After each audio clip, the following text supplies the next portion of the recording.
Ok, donc maintenant il nous reste à attaquer la dernière partie donc de cette section et par la même occasion de ce chapitre, on va s'intéresser à l'étude des propriétés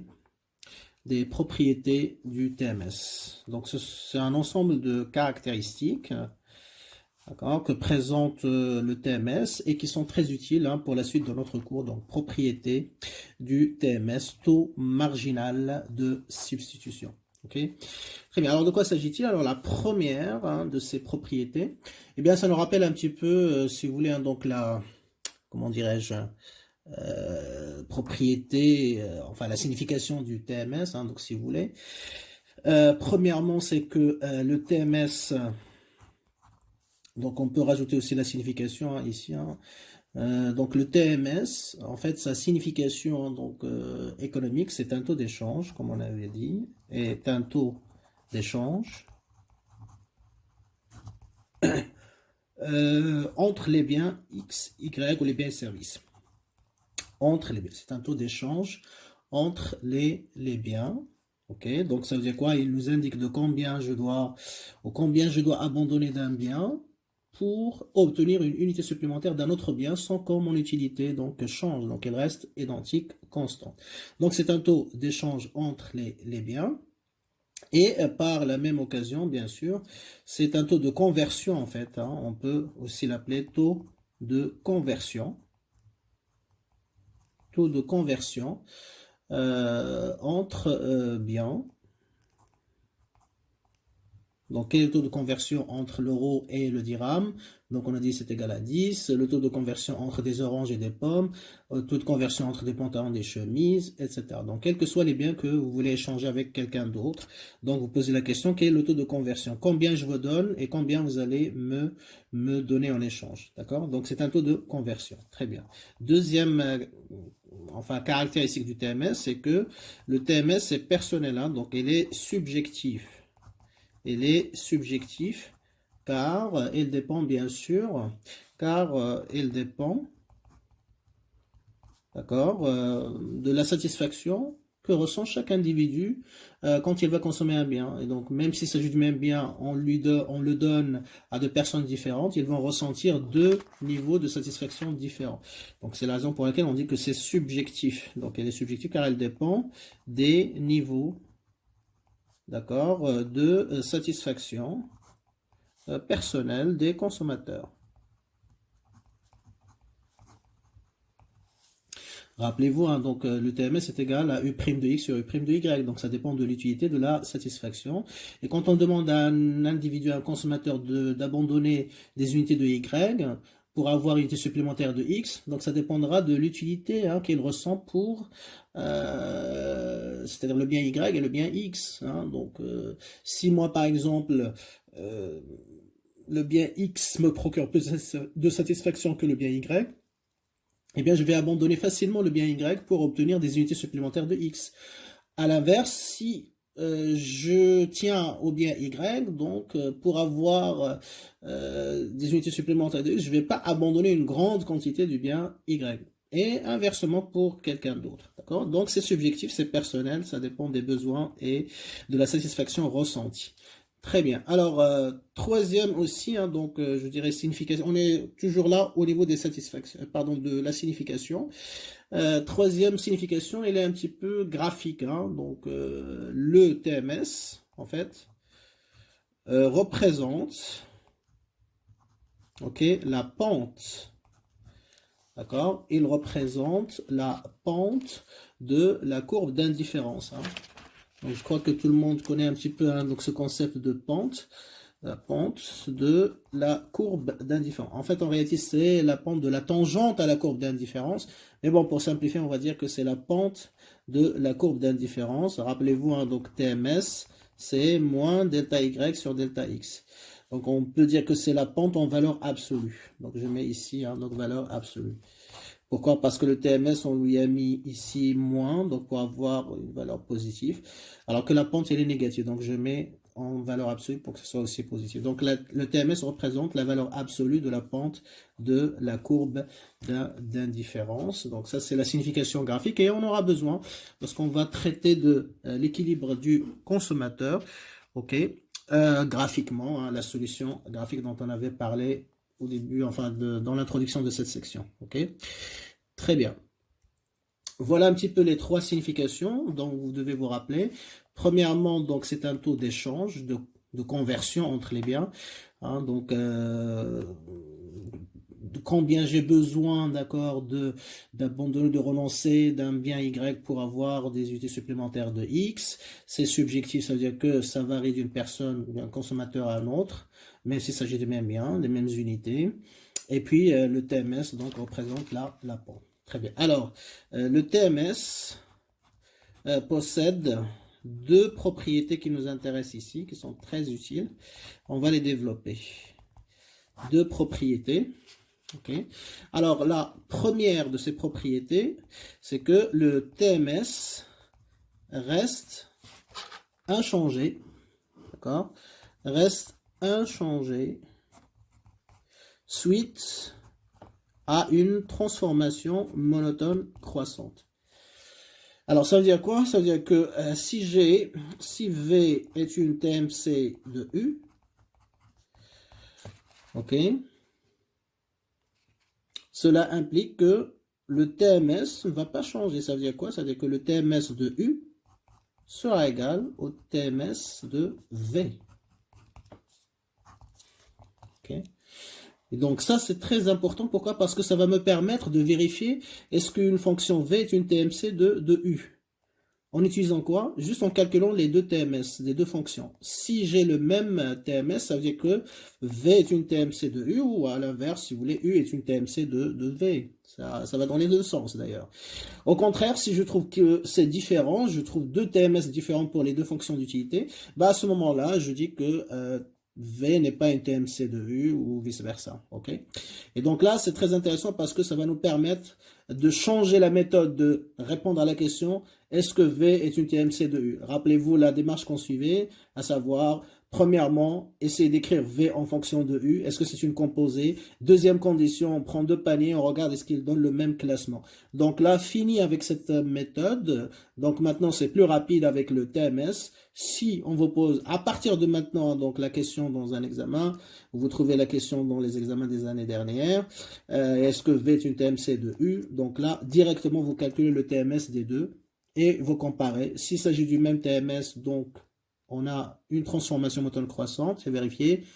Et au contraire, si vous avez deux TMS différents, à ce moment-là, donc vous dites que ce n'est pas une transformation monotone croissante. Donc le TMS ne change pas quand je remplace une fonction U par sa transformation monotone croissante. Ok? Très bien. Donc ça, c'est la première propriété. Et la deuxième, d'accord, c'est la décroissance. Lorsque les courbes d'indifférence sont convexes, bien sûr. Alors, deuxième propriété, le TMS d'une courbe d'indifférence convexe, et vous soulignez le mot convexe, attention, est décroissant. Et ça aussi, c'est une propriété qui est très utile parce que ça me permet de répondre à la question est-ce que cette courbe d'indifférence est convexe ou pas? Comment je pourrais le savoir? Ben, je calcule son TMS et j'essaie de vérifier est-ce qu'elle est décroissante ou pas. Si elle est décroissante, donc elle est convexe, sinon, donc elle n'est pas convexe. Ok? Donc le TMS, toujours d'une courbe d'indifférence convexe, est décroissant. Bah, démonstration, si vous voulez, hein, donc rapidement, on sait que le TMS, c'est égal à quoi? Moins delta Y sur delta X, ok, dans le cas de variation discrète. Alors, une courbe d'indifférence convexe, qu'est-ce que ça veut dire? Par définition, on avait défini que lorsque j'abandonne une unité de Y, donc delta Y est une constante, ben, je dois la remplacer, la compenser par une augmentation de X, de la consommation du BX, de plus en plus importante pour que l'utilité reste inchangée. Donc ça veut dire quoi? Delta Y est fixe, delta X est croissant. Or, TMS est égal à quoi? Ben, est égal à moins delta Y sur delta X. Ça, c'est fixe, n'est-ce pas?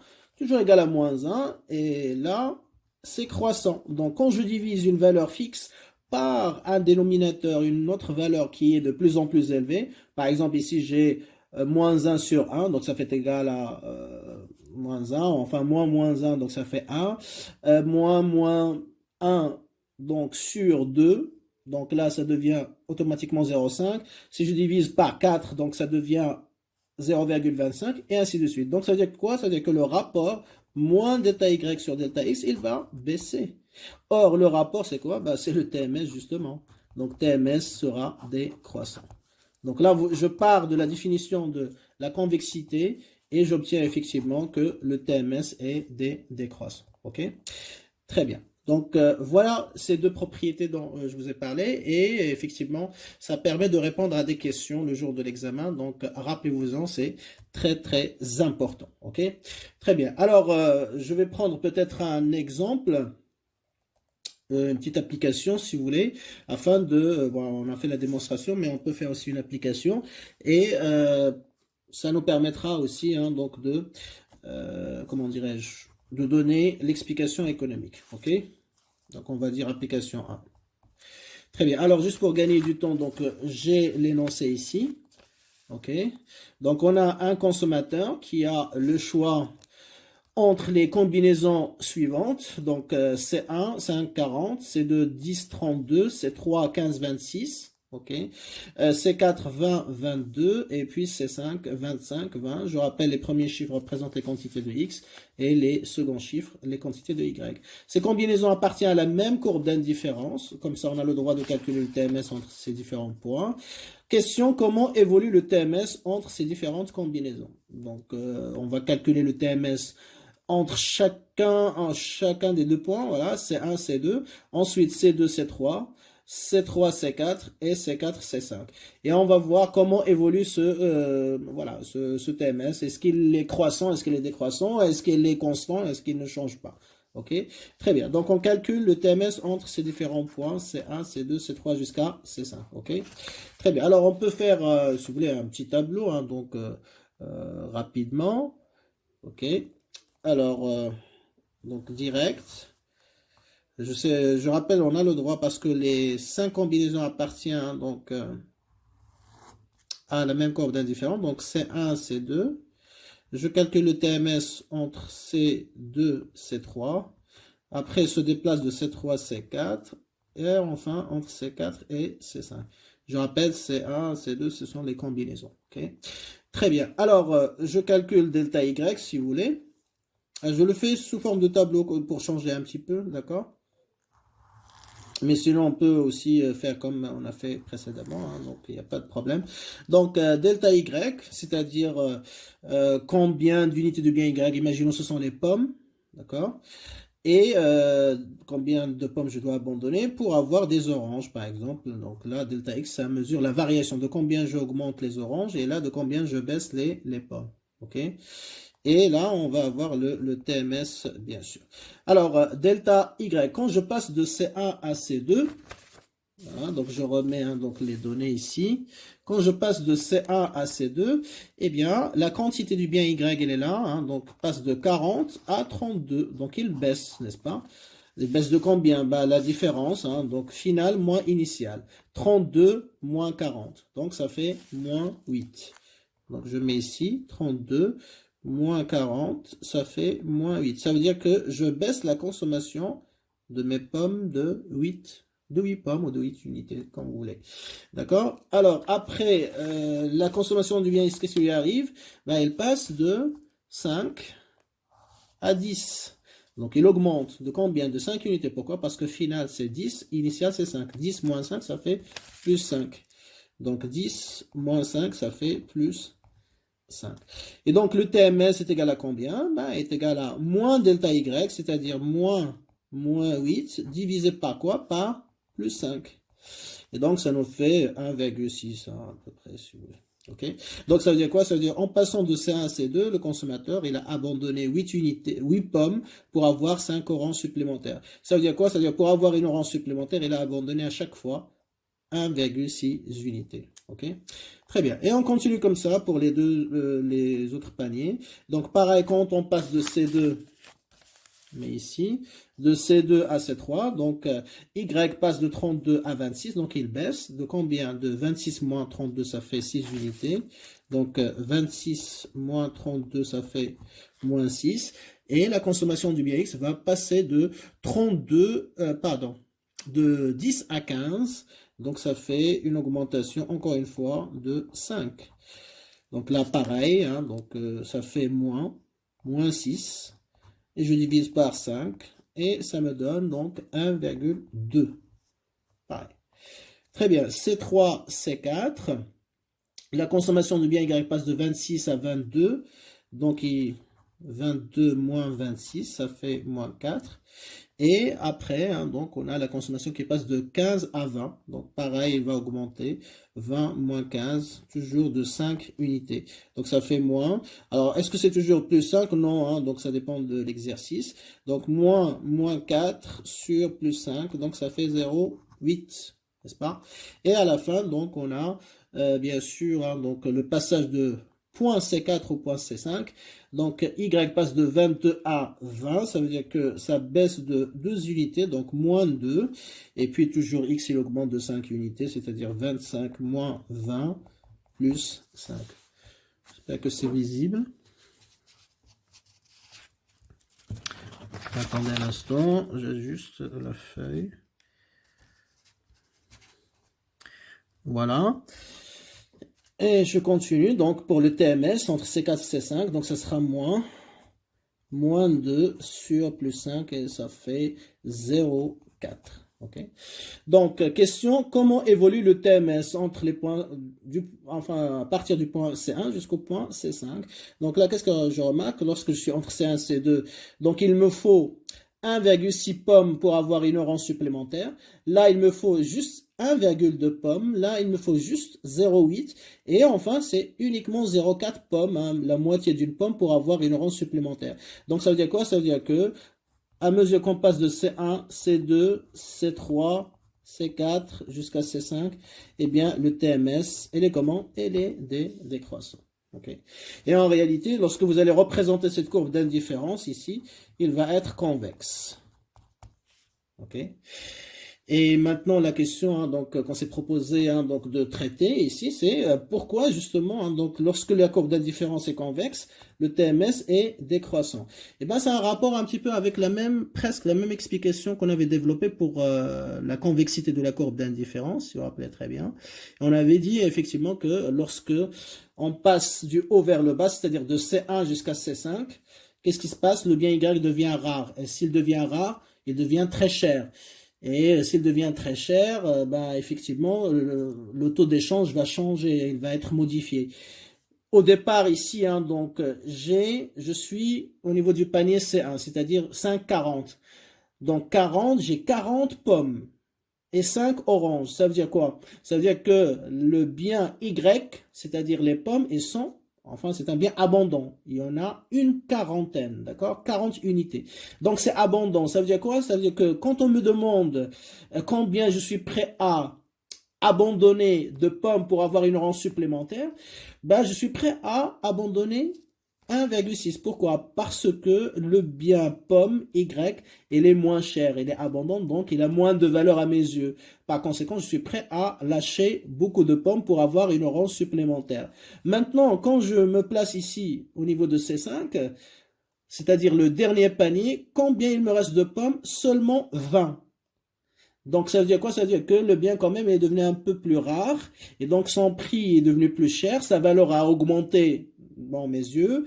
Et par conséquent, donc, je ne suis pas prêt à abandonner ou à sacrifier beaucoup de pommes pour avoir une orange supplémentaire. Donc, ici, je suis prêt à sacrifier quand même presque 2 pommes.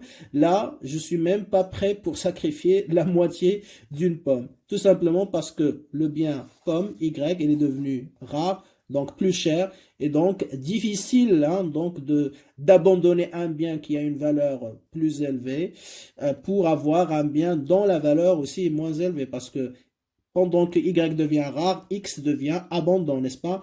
Quand je suis au niveau du panier C1, on a combien d'unités de X? 5. Alors que quand je suis au niveau de C5, j'ai combien? 25 unités.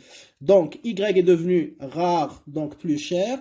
X est devenu plus abondant, moins cher. Donc, quand on me demande d'abandonner un bien qui est plus cher pour avoir une unité supplémentaire d'un bien moins cher, ben, je suis pas très chaud, je suis pas très motivé, donc je vais pas abandonner beaucoup de Y. Et si j'abandonne pas beaucoup d'unités de Y, donc le TMS, il va être de plus en plus faible. Voilà, 1,6, 1,2, 0,8 et ça baisse, ça va chuter jusqu'à 0,4. Très bien. Donc, on va résumer ça. Donc, à mesure, donc on va donner juste l'explication économique, à mesure que le consommateur se déplace, d'accord, de C1 à C5, le bien Y devient rare, donc sa valeur plus élevée que le bien X qui devient plus abondant.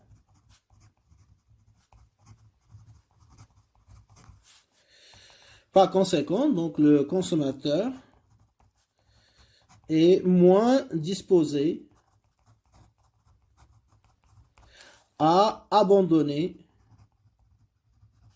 des unités de Y pour obtenir une unité supplémentaire, n'est-ce pas, de X. Par conséquent, donc, si vous voulez, hein, donc, delta Y, il va baisser pour avoir une unité supplémentaire de X. Par conséquent, donc, le TMS, qui est égal à moins delta Y sur delta X aussi, il va baisser, donc elle est décroissante. Voilà un petit peu l'explication économique. Hein. Donc, c'est un rapport avec la rareté, encore une fois, ou la relation qui existe entre la rareté et la valeur, ou aussi dans le sens inverse entre l'abondance et la valeur d'un bien. Donc, plus on se déplace du haut vers le bas, on va abandonner des unités de Y, donc Y va devenir rare. On va obtenir des unités supplémentaires de X, donc X va devenir abondant. Y rare, donc son prix, sa valeur va devenir plus cher que le bien X, qui est plus abondant, son prix va baisser. Et donc, quand on veut échanger entre le bien X et le bien Y, bah forcément, hein, donc on est rationnel. Donc, quand on est rationnel, on ne va pas abandonner le bien dont le prix est plus cher pour avoir un bien dont le prix est moins cher. Et même si on accepte, on va accepter d'abandonner une quantité de plus en plus faible de Y, justement, et donc delta Y est décroissant. Donc TMS est décroissant. Voilà un petit peu hein, donc ces deux propriétés. On va prendre hein, donc des applications afin de voir comment on s'en sert justement lorsqu'on a des questions de ce genre dans l'examen. Alors application peut-être 2 si vous voulez. Très bien. Alors je vais prendre la première propriété concernant la TMC. Donc soit les deux fonctions d'utilité suivantes, donc U xy est égal à x4y au carré et vxy qui est égal à x au carré y. Donc question, est-ce que V est une TMC directe de U? Ok. Est-ce que V est une TMC de U? Très bien. Alors, réponse.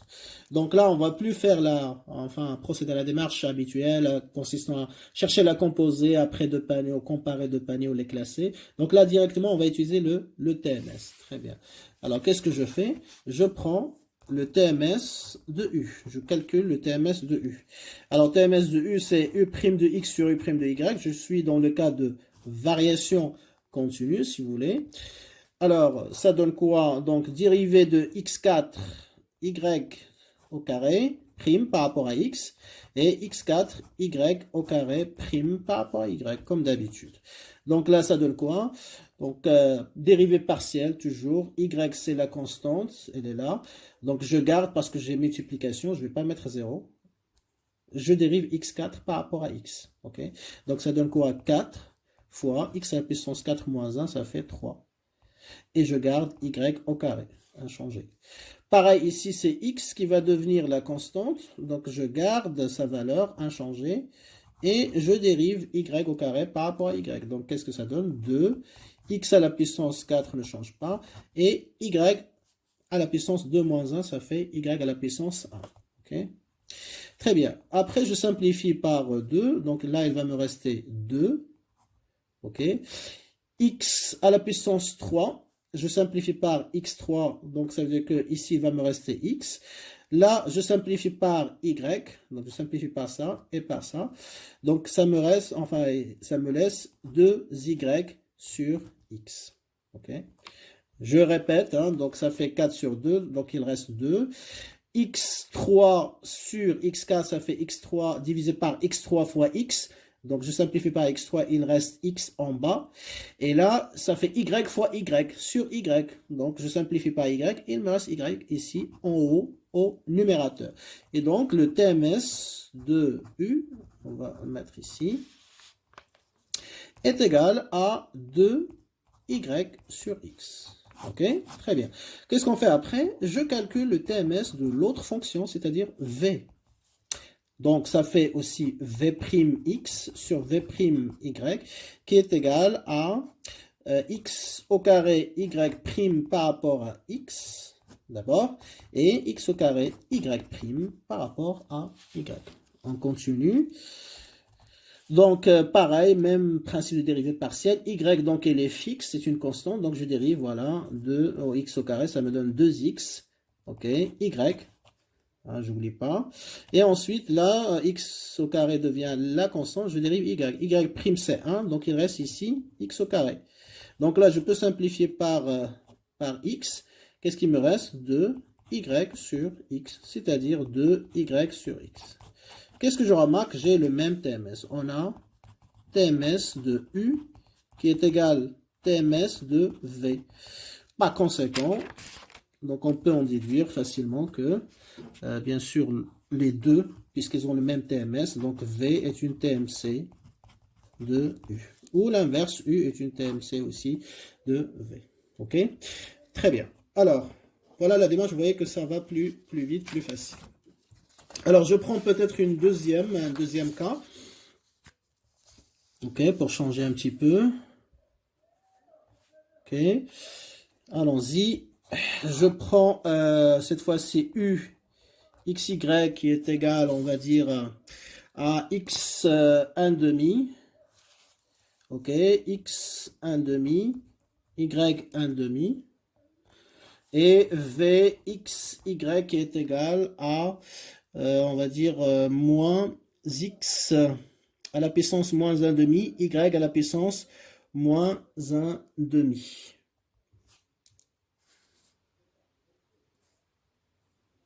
Ok, donc je vais essayer de noter ça. X à la puissance moins 1 demi, y à la puissance moins 1 demi. Très bien. Alors, qu'est-ce que ça donne? Donc, pareil, je vais calculer le TMS de U. Regardons. Voilà, donc c'est E', c'est X directement maintenant. On connaît la chanson. Y 1 demi, prime par rapport à X. Et X 1 demi, Y 1 demi, prime toujours par rapport à Y. Donc j'espère que la feuille est bien ajustée. On voit tranquillement. Très bien. Donc, je vais faire la dérivée. Donc, ça fait 1 demi. Je vais dériver par rapport à x. Donc, ça, c'est une constante. Donc, ça fait 1 demi. X à la puissance 1 demi moins 1, ça fait moins 1 demi. Et y 1 demi, la constante, ne change pas. OK? Très bien. Je fais le même travail en bas, dénominateur, donc ça va me donner aussi 1 demi, x à la puissance 1 demi, et je respecte l'ordre toujours, x d'abord, y après, et donc y, il va rester ici, moins 1 demi. Très bien. Donc là, je peux simplifier par 1 demi. Il me reste x à la puissance moins 1 demi, fois y à la puissance 1 demi, sur x à la puissance 1 demi, y à la puissance moins 1 demi. Donc là, vous voyez, donc j'ai x à la puissance moins 1 demi fois 1 sur x à la puissance 1 demi. OK? Fois y à la puissance 1 demi fois 1 sur y à la puissance moins 1 demi. J'aurais pu aller plus vite sur cette partie, mais bon, j'essaie de détailler pour que tout le monde puisse comprendre parce qu'on certainement tout le monde n'a pas le même niveau en maths. Donc, 1 sur x à la puissance n, je rappelle la règle, ça fait x à la puissance moins n. C'est-à-dire, si vous avez une puissance ici positive, eh bien, ça va devenir négatif. S'il est négatif là, il va devenir positif. Donc, qu'est-ce que ça donne? Tms de u est égal à x à la puissance moins 1 demi fois 1 sur x à la puissance 1 demi. Ici, il est positif. Donc, lorsqu'il va monter là, c'est ce que je fais ici, il va devenir négatif, le signe opposé. Donc, ça devient x à la puissance moins 1 demi. Et ça, c'est valable uniquement dans la multiplication. Ok. Donc, x moins 1 demi fois 1 sur x à la puissance 1 demi, ça devient x à la puissance moins 1 demi. Y à la puissance 1 demi. Et 1 sur y à la puissance moins 1 demi, ça devient quoi? Lorsqu'il va monter ici, plus. Donc, y à la puissance 1 demi. Et là, ça devient plus facile à simplifier. Donc, x à la puissance moins 1 demi fois x à la puissance moins 1 demi, ça fait moins 1 demi. Plus moins 1 demi, ça fait moins 1. Et y à la puissance 1 demi fois y à la puissance 1 demi, ça devient y à la puissance 1 demi plus 1 demi, donc y. Et donc, on obtient effectivement x moins 1, y, ou si vous voulez, tms de u est égal à y sur x. Ok? Y sur x. Voilà. C'est bon? Très bien. Alors maintenant, on va faire le même travail pour la fonction v. Donc, on aura pareil, moins x à la puissance moins 1 demi, y à la puissance moins 1 demi, prime, par rapport à x ici, elle est là. Ok. Et je dérive la même fonction, moins 1 demi, y à la puissance moins 1 demi, donc je mets ici moins, prime par rapport à y. Ok, très bien. Et on dérive comme d'habitude, hein, dérivée partielle. Donc là, ça nous donne quoi par rapport à x? Donc ça fait moins 1 demi fois moins 1 demi. Donc ça fait 1 demi. Moins avec moins, ça fait plus. Donc ça fait 1 demi, pardon. X à la puissance moins 1 demi moins 1, ça fait moins 3 sur 2. Ok. Et y, bien sûr, la constante ne change pas. On va la garder telle qu'elle est. Ok. Ensuite, je dérive par rapport à y, donc ça fait moins. La même chose, hein, moins avec moins, ça fait 1 demi. X à la puissance moins 1 demi ne change pas. Et y à la puissance, bien évidemment, moins 3 sur 2. Ok. Là encore, je peux simplifier. Et donc là, je peux aller directement. Excusez-moi.